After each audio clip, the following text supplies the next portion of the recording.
The sounds there of Mothers of Kherson, an opera commissioned by the Metropolitan Opera in New York, which tells the story of two mothers who embark on a remarkable journey of more than 3,000 miles behind enemy lines to rescue their daughters forcibly held by Russian forces in occupied Crimea.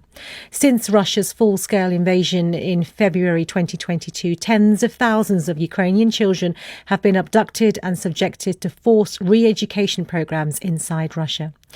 I spoke to Keri-Lynn Wilson from the National Opera of Ukraine in Kyiv, who is conducting the opera and is of Ukrainian heritage. She told me first why she took part in this project. So we wanted, before anything, to present this to Ukraine, to the Ukrainian public, to tell the story so that they know that when we perform it in Warsaw, when we perform it in the Metropolitan Opera, when it will be broadcast around the world for millions of people, their story will be told.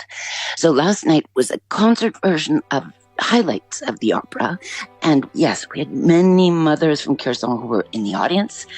We had teenagers in the audience who had been rescued. We had young children singing in the choir who I'm sure have colleagues or friends who've been abducted.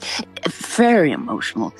You can imagine a very, very emotional performance, knowing, for example, the two rows behind my back were filled with mothers, and I could hear their sniffles as we were playing this very beautiful music and very powerful music that expresses exactly what they've been living through.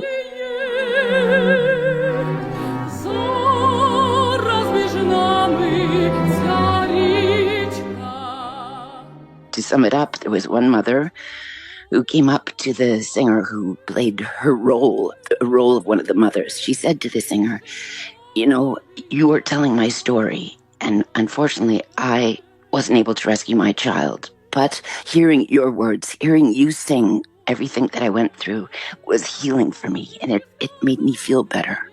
So when I heard this, I mean, it just gives you shivers. The fact that Ukraine is going through this horrible, horrible war, and children are the first to suffer, of course. And to have everybody in the audience, you know, there were so many tears. Of course, I had to hear it from everybody because I'm conducting.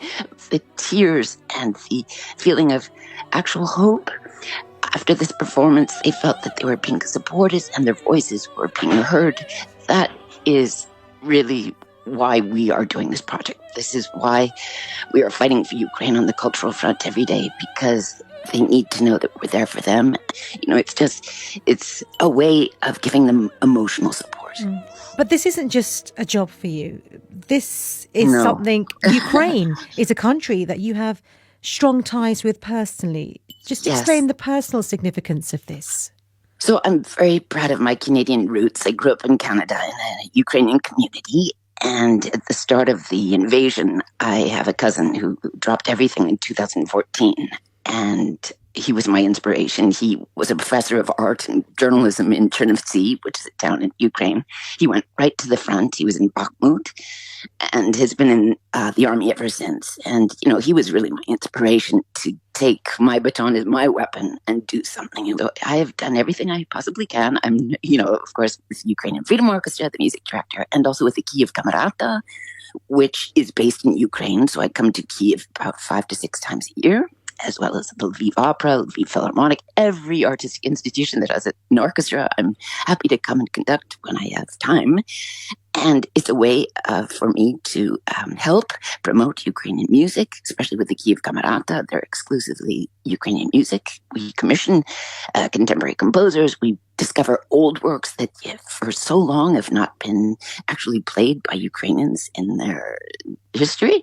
So this is a really fulfilling project. My life, my musical career has changed because of this. And it's much more artistically fulfilling knowing that we are not only performing, but it also, they thank me for my support. And, you know, it's the last thing I want is thanks, because I just want them to know that, you know, this is humanity. We are here for each other. And it's such a tragedy that there's so much evil in this world. These musical endeavors of yours are unfolding, they're happening in what is a very fragile environment there in Kyiv, and you've been spending time there in recent weeks. Just tell us what daily life has become like.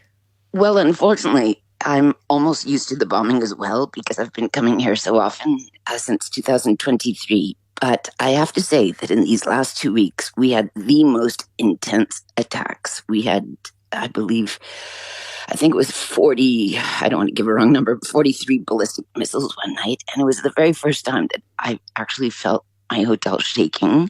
And I had no Wi-Fi. I was alone at night. And I opened my window and there was smoke outside. And I really had no contact with the outside world. It was a moment, a changing moment, maybe just realizing, we are all alone, but we're all together. And the next morning, after this bombing, at 10 o'clock, all of my musicians showed up on time. They have never missed a rehearsal. They've never been sick in these last 2 weeks. I had 4 different performances, very difficult schedule, challenging in every way. And with air alarms every night, preventing us from sleeping is a very, very, very emotionally and physically draining environment to be in. But they are resilient. They don't want to hear that anymore, actually. I would call them, they're invincible because it's a survival. They have to just live their daily lives. And by going to work, we're fortunate by making music. This is our way of living and thriving. And especially by performing Ukrainian music, it's really saying to Putin and his regime that you cannot silence Ukraine or its culture. If anything, it's only becoming stronger.